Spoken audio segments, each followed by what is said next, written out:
दोस्तों, गाय और उसका बछड़ा मजे से खेतों में घास खाते थे और फुर्सत भरी जिंदगी जीते थे।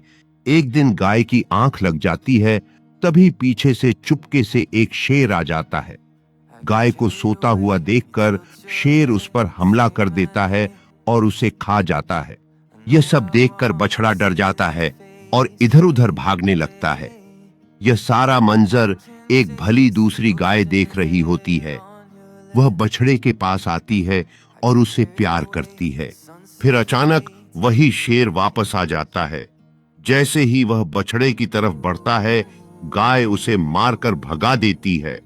बछड़ा अब निश्चिंत होकर गाय के साथ रहने लगता है और उसे खूब सारा प्यार करता है।